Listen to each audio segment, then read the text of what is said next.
Video शुरू करने से पहले मेरे सभी भाइयों को जय श्री राम। आज का जो रियल इंसिडेंस हमें भेजा है वो भेजा है हमें काव्या ने, और ये जो कहानी है ये एक रियल सब्सक्राइबर ने भेजी है। तो अगर आपके साथ भी कोई पैरानॉर्मल एक्टिविटीज़ हुई हैं, आपके साथ भी कोई घटना हुई है, तो आप भी उसे भेज सकते हैं स्क्रीन पर दिए हुए हमारे इस व्हाट्सएप नंबर पर।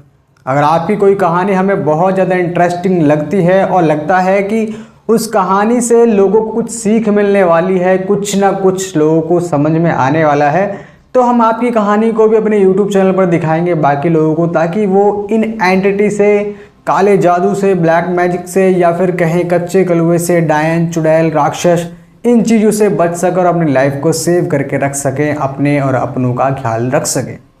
तो चलिए कहानी शुरू करते हैं। ये कहानी शुरू होती है एक हस्बैंड और वाइफ से, और ये जो कहानी हमें भेजी है वो आपको पता है काव्या ने भेजी है। ये कहानी जो है उसके भैया और भाभी की है, जो कि अब इस समय इस दुनिया में नहीं है। तो सोचिए आपके घर में शादी का माहौल चल रहा है, और शादी के माहौल चलने पर कुछ समय बाद एक ऐसा समय होता है जहाँ पर आपके फैमिली में एक नई दुल्हन आ जाती है, और नई दुल्हन आने के बाद फैमिली की जो खुशियाँ हैं वो काफ़ी ज़्यादा बढ़ जाती है। वैसे मैं आपको बता दूं, ये जो कहानी शुरू हुई थी ये हुई थी 2024 से, और अभी चल रहा है 2026। तो 2 साल बाद हमें ये कहानी भेजी गई है, और हमें बड़ी खुशी हुई कि किसी ने अपनी कहानी आप बीती हमें बताने का मौका दिया। तो चलिए शुरू करते हैं। अब कहानी का मोड़ यहाँ पे आता है कि भाई शादी हो जाती है, सभी लोग हैप्पी हैं, खुशियाँ चरम सीमा पे हैं। अब टाइम होता है हनीमून मनाने का। तो उसके भाई और बहन काव्या के हनीमून मनाने के लिए जा रहे थे सिंगापुर। अब सिंगापुर उन्हें जाना था। अब ये मुंबई की कहानी है, मुंबई से निकले थे सिंगापुर के लिए। अब होता क्या है कि एयरपोर्ट पे जाते हैं, एयरपोर्ट पर जाने के बाद पता चलता है कि इनकी जो फ़्लाइट है वो मिस हो चुकी है। तो इनको वापस आना था, और वापस आते समय ये हो जाते हैं बहुत ज़्यादा लेट। समथिंग 11:30 का समय होगा जब ये वहाँ से रिटर्न हुए। अब इनको रास्ते में एक होटल मिलता है जो कि शहर से बहुत दूर था और सुनसान जगह पे था। ये वहाँ पर जाके विज़िट करते हैं। विज़िट करने के बाद अपना जो भी चेक इन करना होता है वो करते हैं, और इनको एक रूम मिल जाता है 701। अब वहाँ पर जो रिसेप्शन पर लेडी बैठी होती है वो पूछती है कि भैया कहाँ से आ रहे हो और किस तरीके से हम आपकी हेल्प करेंगे। तो उन्होंने बताया कि हम ऐसे ऐसे सिंगापुर जा रहे थे, और बीच में क्या हुआ कि हमारी फ़्लाइट हमारी मिस हो गई है, तो हमें अभी रिटर्न आना पड़ा, यू टर्न आना पड़ा, तो ये रीज़न है। तो वो जो होती है लेडी वो कहती है कि हम आपको फिर तो हनीमून स्वीट्स रूम देने वाले हैं। उन्होंने कहा कि नहीं नहीं हमें नहीं चाहिए, ऑलरेडी हमने मैनेज कर लिया है, पासेस बनवा लिए हैं, तो हम वहीं पे अपना सेटल होंगे या जो भी एंजॉय वगैरह करेंगे। उन्होंने कहा नहीं, आपसे कोई भी एक्स्ट्रा कॉस्ट नहीं लिया जाएगा, आपको ये नॉर्मल रेट पर ही मिलेगा। तो अब दोनों लोग खुश हो जाते हैं, हस्बैंड वाइफ। उनको लगता है अरे भाई अब क्या मज़ा आ गया, अब तो कोई दिक्कत नहीं है। अब वो दोनों को की मिल जाती है रूम की 701 की, और वो रूम में पहुंच जाते हैं। अब बाहर से जो होटल था इतना एक्सपेंसिव नहीं था, इतना देखने में खूबसूरत नहीं था, लेकिन जब वो एंटर करते हैं होटल के अंदर और अपने रूम के अंदर, तो उनको एक ऐसी फीलिंग आती है जैसे कि पुराने ज़माने के किसी बहुत आलीशान महल में पहुँच गए।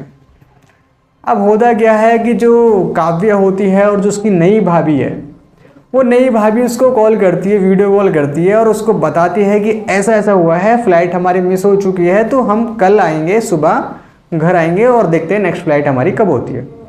तो वो उस रूम की चीज़ों को देखकर बहुत एक्साइटेड थी काव्या की भाभी।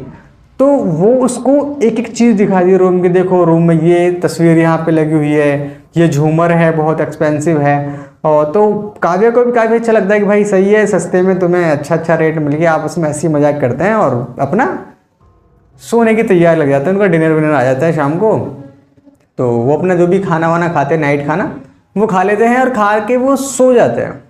अब सोने के बाद क्या होता है कि जो अब हम जो ये हस्बैंड वाइफ है इनका एक नाम रख देते हैं, लड़के का नाम रख देते हैं संदीप, और लड़की का नाम रख देते हैं A to Z कुछ भी, रीता रख लेते हैं, ठीक है। अब क्या होता है, रीता की रात को आँख खुलती हैं, और उसको क्या है कि किचन से थोड़ी कुछ साउंड आ रही थी।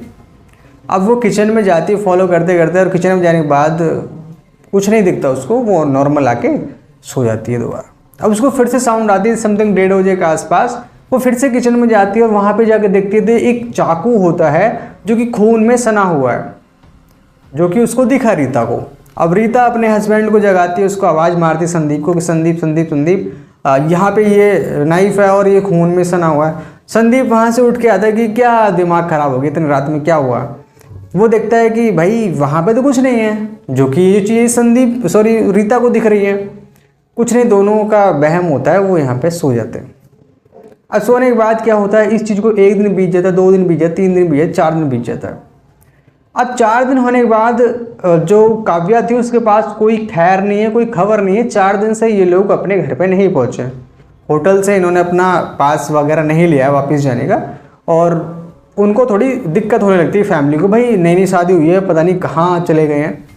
अब वो क्या है कि उसी होटल में आके तो चेक करते हैं कि भाई उन्होंने बुकिंग की थी, वो कब चेक इन किए, कब आउट हुए हैं और कहाँ हैं। तो क्या होता है, काव्या और उसके पिताजी वो आते हैं होटल में।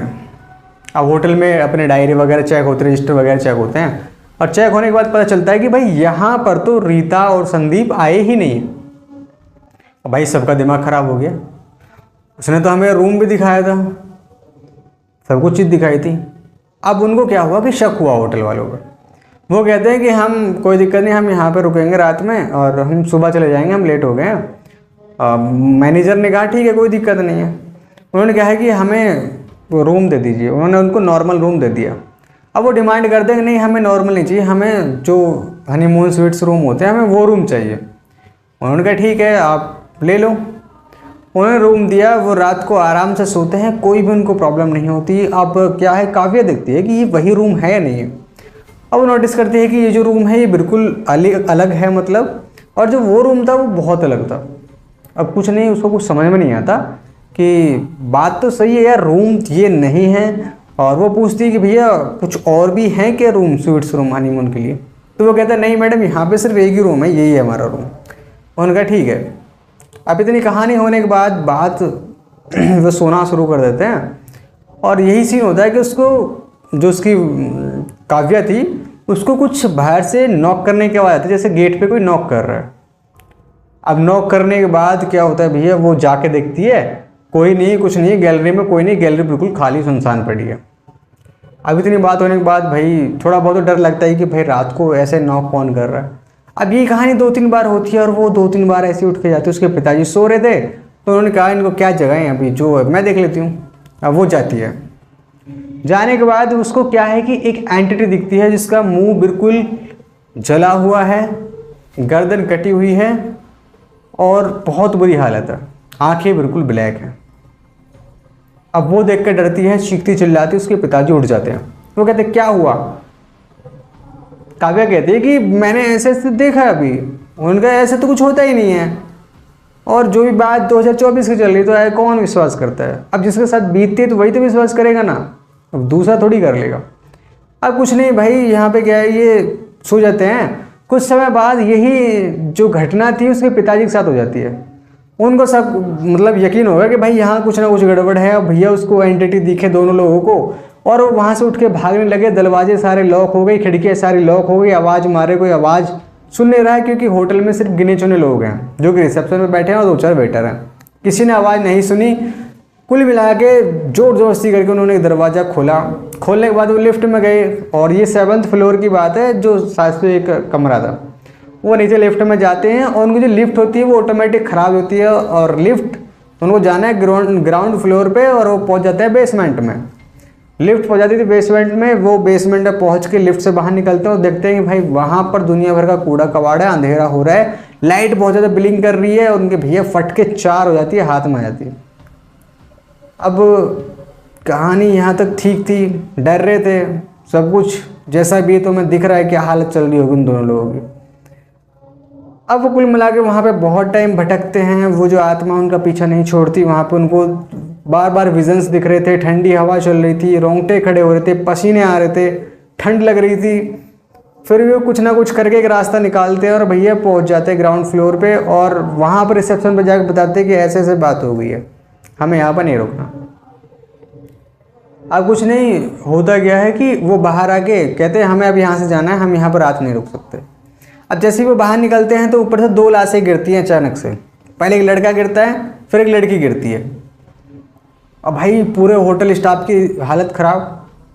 अब मैनेजर कहता है कि हम इन लोगों को जानते ही नहीं हैं, ये कौन है और ये हमारे होटल में एंट्री कैसे की है हमें पता नहीं। अब ये बात किसी को समझ में नहीं आई भाई। होटल के मालिक को बुलाया गया, मालिक आया, मालिक ने कहा कि बताइए क्या माजरा है। बाकी सारे स्टाफ ने बताया कि हम इनको जानते नहीं हैं, इन्होंने चेक इन किया नहीं, ये हमारे होटल में आए नहीं हैं और हमें ये समझ नहीं आ रहा कि ये होटल में किस तरीके से एंट्री कर कैसे ये ऊपर पहुंच गए। और उनके हाथ से जो चाबी का बिल्ला गिरा था वो 701 नंबर का था।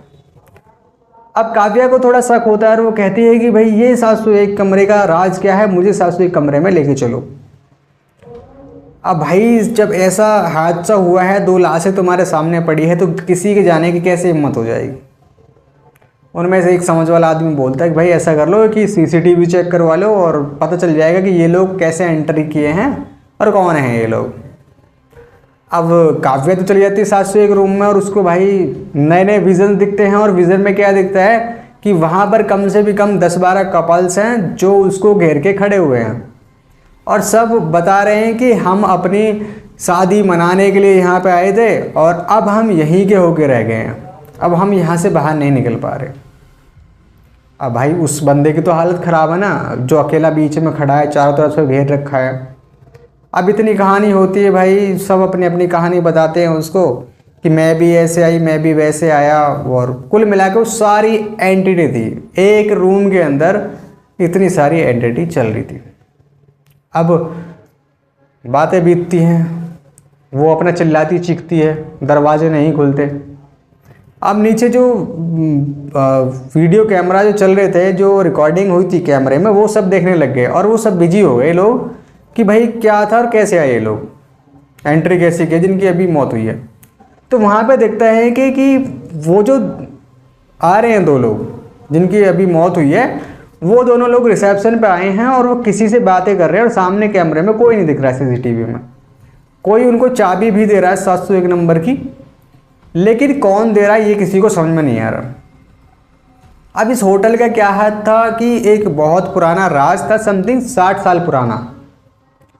और 60 साल पुराना राज ये था कि यहाँ पर जब उस टाइम पे होटल बना था, करीब 1960 के आसपास ही समझो आप, समथिंग 60-65 के आसपास होटल उस समय पर बना था। और होटल में एक पहली बार एक कपल ने एंट्री ली थी जिसको 701 रूम नंबर दिया गया था। अब दोनों लोगों ने शादी वादी करके आए थे भाई, दोनों खुश थे, लेकिन जो लड़का था वो सिर्फ प्रॉपर्टी के लिए उसने लव मैरिज की थी और वहाँ पर ये जो चीज़ें थी थोड़ी उनकी बिगड़ जाती है। पता चलता है लड़की को उसकी गर्लफ्रेंड भी बहुत है, ये तो बहुत फ्रॉड आदमी है।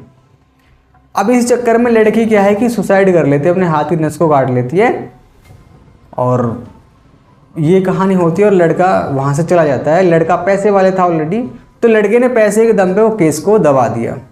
अब केस दबाने के बाद भाई साहब केस वहीं पे क्लोज रहा और मालिक ने बताया कि ये वही आत्मा है जो अब से 60 साल पहले यहाँ पे ख़त्म हुई थी लड़की, उसी की आत्मा।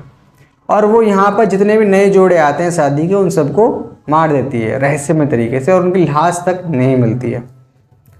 अब ये कोइंसिडेंस था, क्या था कि किस तरीके से वो लड़की आपस में गिरे, कैसे ये राज सामने आया।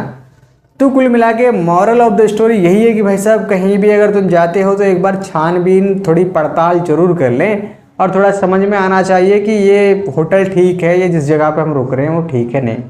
क्योंकि अक्सर तुम्हें पता है कि ज़्यादातर होटल, रेस्टोरेंट या फिर हॉस्पिटल, ये सारी चीज़ें शमशान घाट पे या फिर किसी सरापे जगह पर बनाए जाते हैं, क्योंकि इनके लिए प्रॉपर्टी थोड़ी सस्ती बन जाती है और स्कूल के लिए या फिर हॉस्पिटल के लिए या होटल के लिए एक अलग से प्रॉपर्टी डिज़ाइन की जाती है। तो आई होप आप इस कहानी का निष्कर्ष समझ चुके होंगे कि भाई साहब जहाँ भी जाओ छानबीन करके जाओ। वैसे तो उस परिवार के लिए बहुत दुख भरी घटना थी कि यार नई नई शादी हुई है, खुशियों का माहौल है और आज वहाँ पे मातम छाया हुआ है। सही बताऊँ तो यार जब मैंने इस स्टोरी को सुना तो मुझे अंदर से बहुत ज़्यादा दुखी महसूस हुआ, बहुत दुख फील किया।